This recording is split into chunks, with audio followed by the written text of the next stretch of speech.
Very quickly, I mean, you declared for the People's Democratic Party. Right. And we were told that about 6, PDP governors already endorsed you. Well, how strong do you think your chances are carrying the flag of the PDP, considering the fact that there are others out there, Prince Adedu Sumu, Prince Wale Gomez, and so many others, who have been in the party and who may also be interested.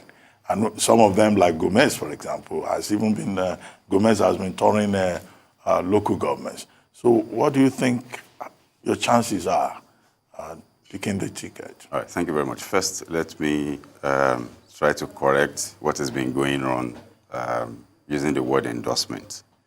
I think what happened on Friday last week, if you put it side by side with what we've been witnessing within APC Foods, where you have just one person in the campaign and the president is receiving such a person who didn't even go there with his wife or children, compared to what we had, the coming of the governors to receive us and thousands of our followers is not an endorsement. It's just the party, looking at the state of Lagos with its peculiarity, and something that has never happened in a long while, where you have people camping from the ruling party to the opposing camp.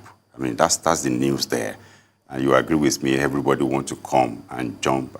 What we've always been having is the other way around, people leaving opposing camp to where they can chop or go to the ruling party. But this time, it's the other way around, which indicated our seriousness about what we've been preaching for the past 6 years.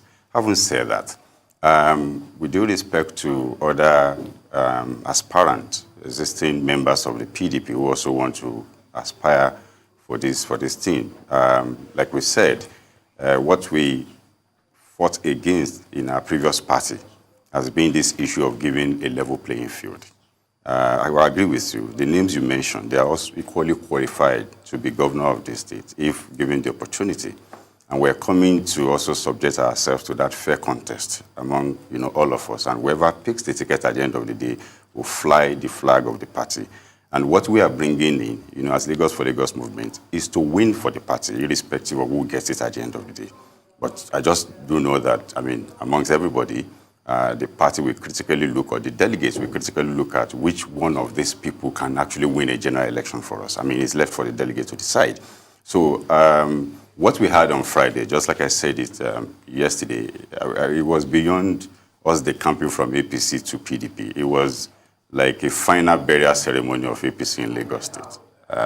Because we, the foot soldiers, we are the runaround boys, for the party.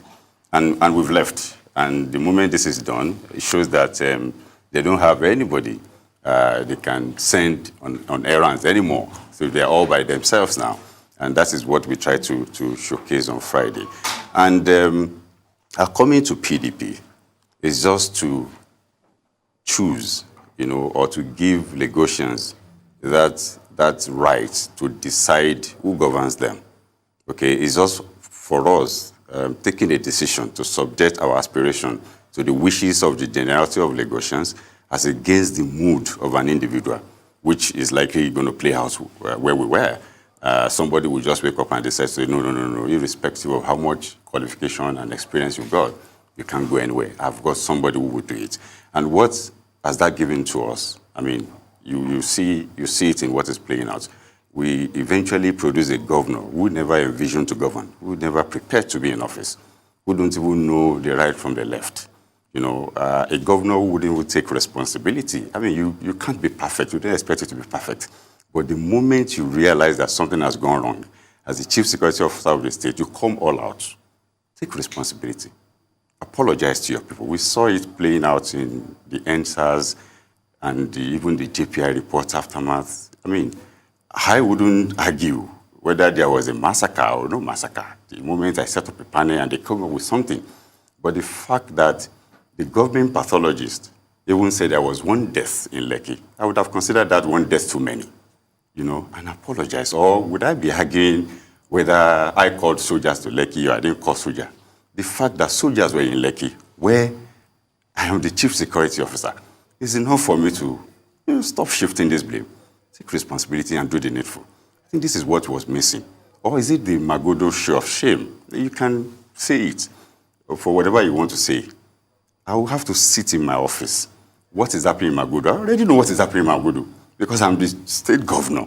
I know what is happening in Magodo. It's been there for 12 years. So the moment you have such a situation in Magodo, you know it is beyond it. So what you need to do is from your desk, you pick up a phone and call the commissioner of police to start with. But what is happening in my state? That guy will say, look, sir, this is beyond me. And from there, you put a call to, you don't go to the scene and tell somebody, call your superior. Can somebody call a councillor and say, call the governor and tell him this is what? So this is what that practice within the APC has been able to give us. And we need to change all of that.